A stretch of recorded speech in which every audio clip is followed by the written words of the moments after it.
Hello everybody and welcome to Chrono Tests. Today we will be revisiting the question of the Macerator versus the Rotary Macerator. In the last time that we did this test, we found that the Macerator, when properly upgraded with approximately 19 overclockers, 10 internal batteries, and 3 transformer upgrades, easily outperformed the Rotary Macerator with 20 overclockers, 30 some odd batteries, and 3 transformer upgrades. But the reason that we're revisiting this particular question is because you can no longer stack your upgrades. So if I just go into my NEI and I click my overclockers, I get 4.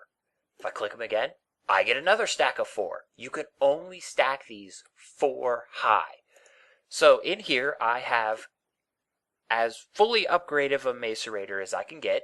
And you might be thinking, well, why do you have transformer upgrades in there when you could have overclocker upgrades? That would give you 4 more overclocker upgrades. Well, to use that much power, the Macerator has to have a transformer upgrade because it can't use that much power even if it is in smaller packet size. So no matter what you do, you're going to have 1 slot used for transformer upgrades. Now also note the fact that I'm not using the energy storage upgrades. Well, that's because to use the energy storage upgrades, you would have to take out a slot of overclockers, and at that point, you kind of don't need it. The power requirements aren't enough to need an energy storage upgrade. So the energy storage upgrades have kind of lost their purpose in life. So this test here is a relatively simple test. We've got the regular Macerator with its fully upgraded system, and we got a Rotary Macerator with its fully upgraded system, and we have a lever sitting beside the Rotary Macerator so it can be at full speed when we throw something in there. And we will do a fairly simple test. Basically, I'll take a stack of coal, throw it into each of these, and see if we can just see the difference instead of spending all the time to time it and all that fun stuff. So, let's start with our Rotary Macerator friend. And we can see that it's macerating. And we'll throw in our coal into the Macerator, and we can see that it's going kinda faster. Yep, the Macerator is definitely going faster. This is confirmed once again. The properly upgraded Macerator definitely goes faster than the properly upgraded Rotary Macerator. But now the question comes, what about power consumption? I mean, back here I have 7 ultimate hybrid solar panels to power both of these. Well, what if it turns out that the Rotary Macerator only requires maybe 1 of these guys, whereas the regular Macerator requires 2 of them or 3 of them? Those things are not exactly easy to make. It might end up being that the Rotary Macerator is the better deal just because it requires less power. Well, we can test that. I have set up here a very similar test to the last test, except this time around I'm using the quantum generators to provide power. And the reason that I'm using the quantum generators is because I can precisely control how much power they're outputting. If I wanted to do that over there, I would have to combine solar panels and do all kinds of math, and then you guys would have to do all kinds of math to make sure that I was doing my all kinds of math properly. This way, we can very clearly and easily see the amount of power we're outputting. Now, each of these are upgraded in the same exact way as they were in the other test. The Rotary Macerator has its little lever beside it, so it's running at full speed already. And what I will do is, in each one of these machines, I will test them to see if they're running out of power or if they're not. If they run out of power, we'll up the power until we find a point where it doesn't. If it doesn't run out of power, well, we'll crank down the power until we find a point where it does run out of power. That way we can get the bare minimum amount of power required to power these two devices. Let's start with the regular Macerator, since it is the lower tier and it is the winner of our last experiment. Now, right now, we're just outputting 512 EU per tick in a packet size of 512 EU per tick. So, one ultimate hybrid solar panel's worth of power. And if we throw our chunk of coal in, we can see so far we're running good, but a good test is to wait until we get to the end of the stack, and that is why we just ran out of power. Now, there are two reasons why you don't want to do this. One, it slows down the system. Even though right now it doesn't look like much, it does slow down the system. The second reason is, I don't know if they fixed this particular problem in the most recent version, but there used to be an error that came up on the console for the server that will just let you know that an IC2 machine ran out of power. Well, that doesn't sound like much. It can easily be ignored by the server admin. However, it can cause lag, and we don't want to do that, so we would rather avoid that. So let's crank up the power. So in our second test of the regular Macerator, I have added 64 EU per tick. So 576 EU per tick, or the equivalent of one ultimate hybrid solar panel and one regular hybrid solar panel. So let us throw our stack of coal in there and see what happens. Again, so far so good, but as we found out in the last test, we have to go through the entire stack before we make sure that everything works. And so far so good. We've easily passed the last point where it failed, and we're coming up near the end of the stack, and yep, we made it the entire way through the stack without running out of power. So without spending insane amounts of time fiddling with it and getting the exact amount of power that we need to output, let's just leave it at 576 for right now. So we'll turn over to the Rotary Macerator with the same initial test as the regular Macerator. We're outputting 512 EU per tick at a packet size of 512 EU per packet. And we will throw one stack of coal in there to see if we run out of power. And we see that it is still running slower, but that's not what this test is for. This test is to see if the power requirements are noticeably different between the two.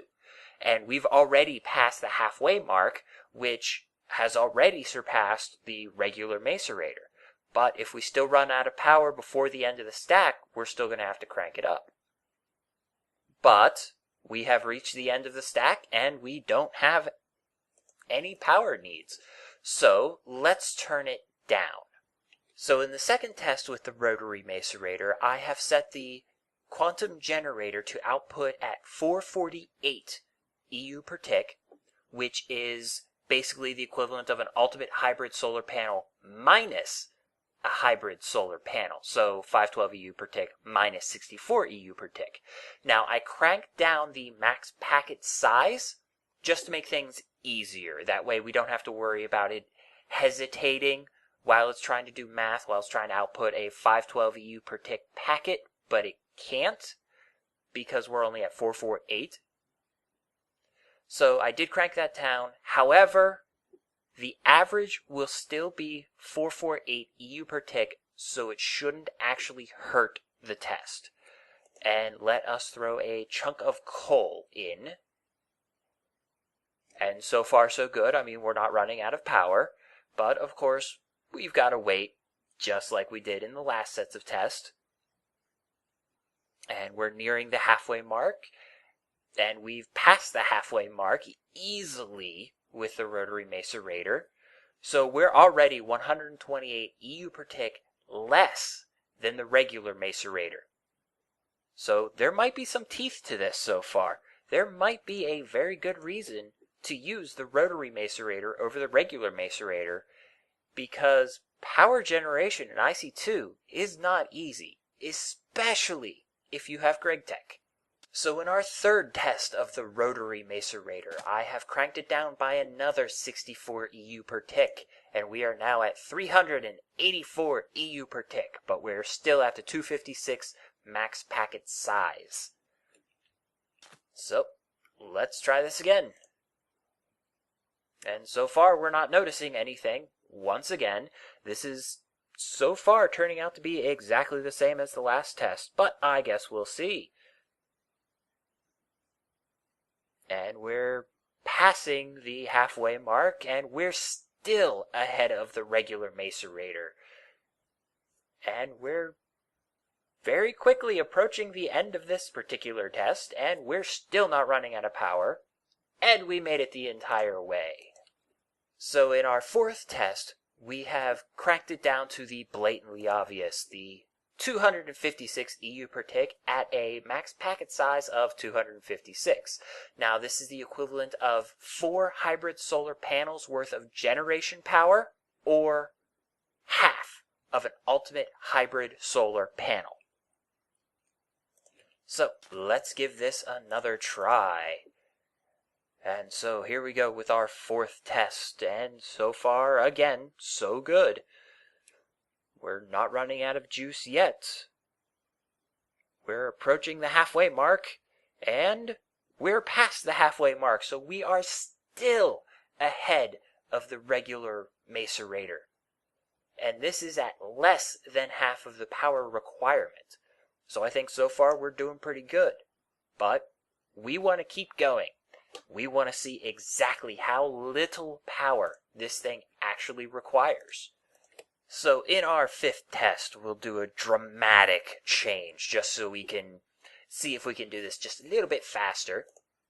And we are now at 128 EU per tick at a max packet size of 128 EU per packet. Now, this is the total amount of power that a hybrid solar panel can output at any one time, but this is still the max amount of power that 2 hybrid solar panels can generate at one time. So let's give this guy a try. And me personally, I would expect to actually see a noticeable difference. So far, absolutely nothing. We are still outputting enough power to run a rotary macerator at full speed. And this is medium voltage. And we're well past the halfway mark, which means we are well past where the regular macerator died. And we are at a quarter of the power as the regular macerator's first test. That's a considerable amount less power required. So in our sixth test, I have considerably dropped the power because I want to see this thing fail. So right now we are running at 1 EU per tick at a max packet size of 1 EU per tick. This is the same amount of power generated by one solar panel, one regular solar panel. So let's see if we can kill this thing. Now, I would like to reiterate what we are doing here. We have 12 overclocker upgrades. And yes, we have the transformer upgrades, but at this point, we don't need them at all. Because we're outputting ultra low current at this point. And we are still, oh, there it goes. It is just now running out of power. You know what? Let's do this test again. We are actually seeing power dropping. 1 EU per tick. 1 EU per tick to run a rotary macerator.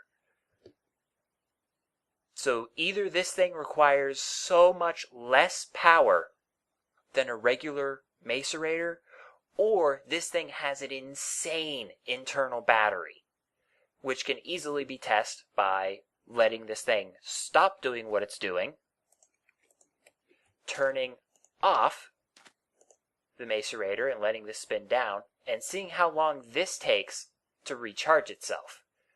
Which, if this takes a significant amount of time, which we can already see that it's not. Okay, the rotary macerator needs Not a lot of power. This is a shocking find in my opinion. I am quite surprised that this thing can run fairly well at 1 EU per tick. Considering that I believe it still takes 2 EU per tick to keep this thing running at speed, I'd say the Rotary Macerator in a all-out heads-on fight wins easily. I mean, I would probably put down maybe 2, maybe 3, 4 solar panels just to make sure we have enough power to run this thing. But if that's all the power that's required, yeah, the Rotary Macerator is kind of easy to power. Well, I love the shocking results, and this is a pretty impressively shocking one. The regular Macerator, yes, runs significantly faster, but the Rotary Macerator runs significantly lighter.